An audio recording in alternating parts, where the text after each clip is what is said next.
सोचिए, भारत की जमीन, इसने क्या कुछ नहीं देखा है। कितने ही युद्ध, कुछ जमीन के लिए तो कुछ सत्ता के लिए।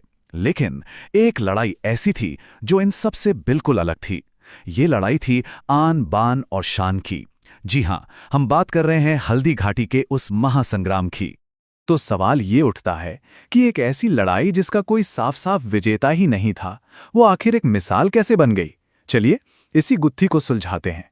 आखिर उस जंग में ऐसा क्या खास था जो आज भी, इतने सालों बाद भी, हमारे रोंगटे खड़े कर देता है। तो इस कहानी के दो मुख्य किरदार हैं, दो ऐसे दिग्गज जो अपनी अपनी जगह पर बहुत बड़े थे। एक तरफ थे मुगल शाहनशाह अकबर, जिनका सपना था पूरे हिंदुस्तान पर एक छत्र राज करना, और दूसरी तरफ मेवाड़ के शेर महाराणा प्रताप, जिनके लिए अपनी मिट्टी की आज़ादी ही सब कुछ थी। तो दोनों के बीच टकराव की असली वजह क्या थी? देखिए, अकबर के नजरिए से सोचें तो मेवाड़ पर कब्जा करना बहुत जरूरी था। एक स्ट्रेटेजिक मूव थी, क्योंकि दिल्ली और आगरा से गुजरात के जो बड़े बड़े बंदरगाह थे ना, उन तक जाने वाले सारे अहम रास्ते मेवाड़ से ही होकर गुजरते थे। लेकिन महाराणा प्रताप के लिए यह सिर्फ एक जमीन का टुकड़ा नहीं था। नहीं नहीं, बिल्कुल नहीं। ये उनके पुरखों की विरासत थी, मेवाड़ की आन थी, बांध थी और शान थी, जिसे वो किसी भी कीमत पर झुकने नहीं देना चाहते थे। अब देखिए, अकबर एक चतुर शासक थे। वो जानते थे कि जंग आखिरी रास्ता होना चाहिए, तो उन्होंने सीधे तलवार उठाने के बजाय पहले डिप्लोमेसी, मतलब बातचीत का रास्ता चुना। उन्हें लगा शायद मामला शांति से ही निपट जाए, पर वो महाराणा प्रताप के फौलादी इरादों से शायद पूरी तरह वाकिफ नहीं थे। और ये कोशिशें एक दो बार नहीं हुई। जरा सोचिए, पूरे 4 साल तक एक के बाद एक 4 दूत भेजे गए।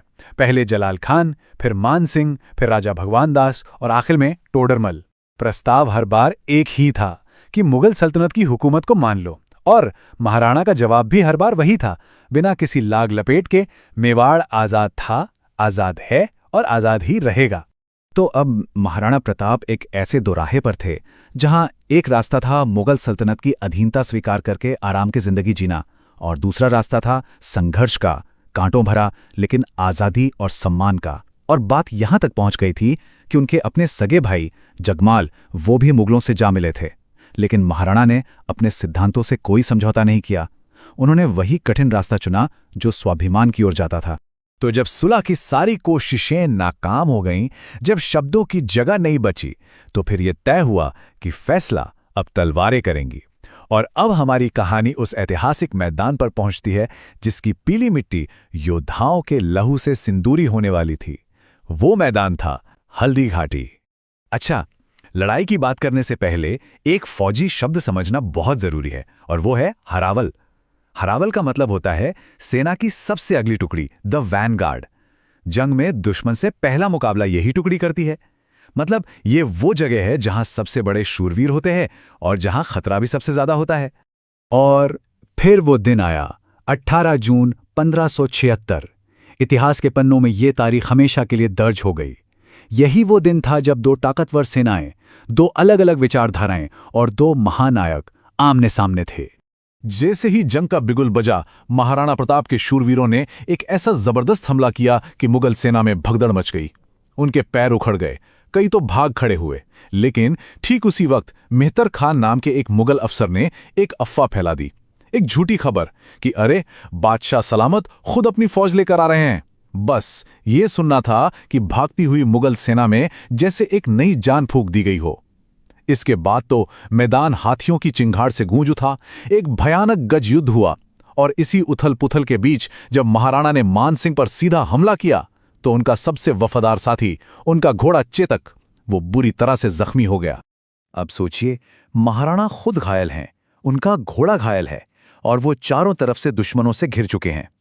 ऐसे में झाला बीदा नाम के एक सरदार ने वो किया जिसे इतिहास कभी नहीं भुला सकता। उन्होंने फौरन महाराणा का राज मुकुट उतारकर अपने सिर पर पहन लिया। मुगलों को लगा कि यही प्रताप है, और सारी सेना झाला बीदा पर टूट पड़ी। और मेवाड़ का वो वीर सपूत अपने राजा की जान बचाने के लिए हंसते हंसते शहीद हो गया। महाराणा प्रताप को युद्ध का मैदान छोड़ना पड़ा, ये सच है, लेकिन उन्होंने हार नहीं मानी थी। ये लड़ाई का अंत नहीं था, नहीं, ये तो संघर्ष के एक नए दौर की शुरुआत थी।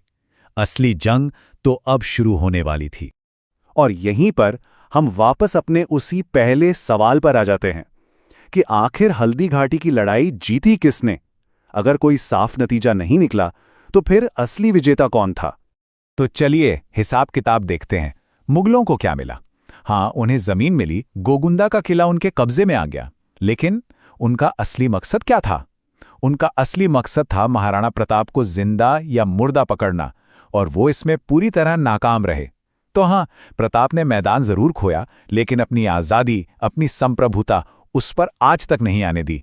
बल्कि अब तो अरावली की पहाड़ियां उनका नया किला बन चुकी थीं, जहां से एक नई तरह की लड़ाई शुरू हुई। और यही थी महाराणा प्रताप की असली जीत। उन जंगलों और पहाड़ों से उन्होंने छापामार युद्ध की एक ऐसी रणनीति अपनाई कि धीरे धीरे चित्तौड़ और मांडलगढ़ को छोड़कर अपना लगभग पूरा मेवाड़ वापस जीत लिया। उन्होंने चावड़ को अपनी नई राजधानी बनाया, जो उनके कभी ना हार मानने वाले जज्बे का एक जीता जागता सबूत था। कहा तो ये भी जाता है कि खुद शहंशाह अकबर अपने सबसे बड़े दुश्मन महाराणा प्रताप की बहादुरी के कायल थे, और उन्होंने कहा था, महाराणा प्रताप का नाम इतिहास में मेरे नाम से भी ज्यादा इज्जत के साथ लिया जाएगा। और शायद यही हल्दी घाटी का असली फैसला था। ये एक ऐसी जीत थी जो किसी जमीन के टुकड़े पर नहीं, बल्कि आने वाली अनगिनत पीढ़ियों के दिलों में जीती गई।